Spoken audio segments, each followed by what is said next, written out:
মায়ের পেট থেকে মানুষ ভূমিষ্ঠ হয়ে আসে যেরকম নিষ্পাপ হয়ে, সেরকম নিষ্পাপ হয়ে যাবে মানুষ 3টি আমল করলে। নবী আলাইহিস সালামের 3 হাদিসে এই 3টি আমলের কথা বর্ণিত হয়েছে। সহিহ মুসলিমের এক হাদিসে আসছে, নবী আলাইহিস সালাম বলেছেন, মান হাজ্জা ফালাম ইয়ারফুস ওয়ালাম ইয়াফসুক রাজাআ কায়াউমিন ওয়ালাদাতহু উম্মু। যে ব্যক্তি হজ করলো আর হজ করতে গিয়ে নারীঘটিত বা সেক্সুয়াল কোনো অপরাধে অন্যায় জড়ালো না, নিজের লজ্জাস্থানকে হেফাজত করলো আর অন্য সাধারণ কোনো গুনাহ অপরাধও করলো না, এই ব্যক্তি হজ করে যখন আসবে সে মায়ের পেট থেকে ভূমিষ্ঠ হয়ে যেরকম একটা শিশু নিষ্পাপ অবস্থায় আসে ওইরকম নিষ্পাপ হয়ে আসবে। তাহলে একটি আমল পেলাম, যে আমলটি হলো হজ করা, যে হজে কোনো কি থাকবে না, সেক্সুয়াল অপরাধ থাকবে না এবং অন্য কোনো গুনাহ থাকবে না। দ্বিতীয় আমল হলো, নবী আলাইহিস সালাম বলেছেন, এটিও সহিহ মুসলিমের ভিতরে আসছে, আন তাওয়াদ্দা কামা আমার আল্লাহ, যে ব্যক্তি ওযু করলো ঠিক সেভাবে যেভাবে আল্লাহ সুবহানাহু ওয়া তাআলা নির্দেশ করেছেন, অর্থাৎ যথাযথভাবে ওযুর প্রত্যেকটা কাজকে সঠিকভাবে করে পিওরভাবে একেবারে সুন্নাহসম্মত উপায়ে ওযু করলো। ওয়াকামা, এরপরে দাঁড়ালো, ফাসাল্লা, এরপরে সালাত আদায় করলো, ওযুর 2 রাকাত সালাত আদায় করলো।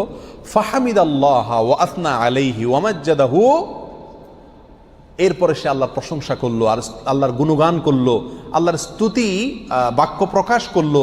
আল্লাহ তাকে অনেক নেয়ামত দিয়েছেন, এই যে সালাত, এই যে ওযু, এই যে ইসলাম নেয়ামত দিয়েছেন আল্লাহ তাআলা। এর জন্য আল্লাহর কাছে একবার অন্তরের গভীর থেকে আল্লাহর প্রতি প্রশংসা প্রকাশ করলো, আলহামদুলিল্লাহ বললো, আল্লাহর স্তুতি এবং গুণগান সে প্রকাশ করলো।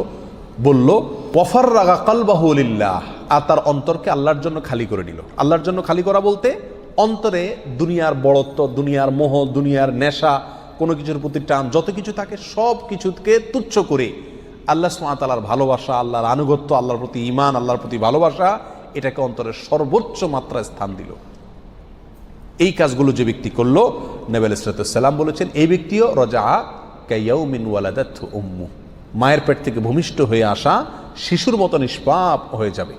3 নম্বর আমল হলো, আল্লাহ সুবহানাহু ওয়া তাআলা বলেছেন হাদিসে কুদসিতে, ইযাবতালাইতু আবদাম মিন ইবাদি, আমি যখন আমার কোনো ইমানদার বান্দাকে কোনো একটা বিপদে ফেলি, কোনো একটা মুসিবতে ফেলে তাকে আমি পরীক্ষা করি, ফাহামিদানি ওয়া সাবারা আলা মা বালাইত, এরপরে যদি সে আমার প্রশংসা করে ওই বিপদে পড়েও এবং সবর করে, আমি যে বিপদ দিয়েছি সেই বিপদে খুশি মনে যে আল্লাহ আমাকে পরীক্ষা করছেন, এই চিন্তা থেকে সবর করে এবং আমার প্রশংসা করে, তো নবী আলাইহিস সালাম বলেছেন, এই ব্যক্তিও রাজাআ কায়াউমিন ওয়ালাদাতহু উম্মু, মায়ের পেট থেকে ভূমিষ্ঠ হয়ে আসা শিশুর মতো নিষ্পাপ হয়ে যায়।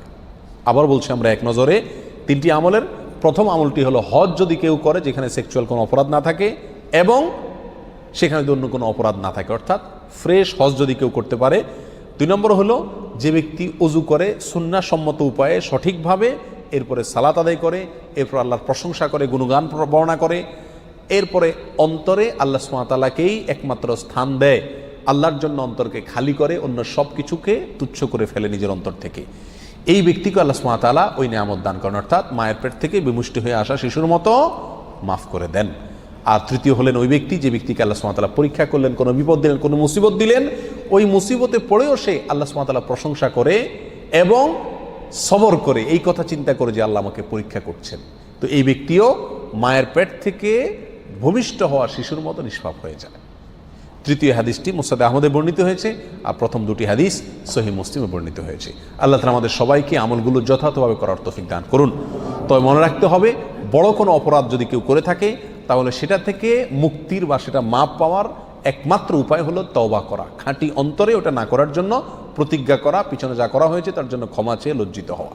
তাহলে ইনশাআল্লাহ বিইذনিল্লাহ সব গুনাহগুলো থেকে কি পাওয়া যাবে? মাপ পাওয়া যাবে। আল্লাহ তাআলা আমাদের সবাইকে সমস্ত গুনাহগুলোকে মাফ করে তারপর দুনিয়া থেকে যাওয়ার তৌফিক দান করুন।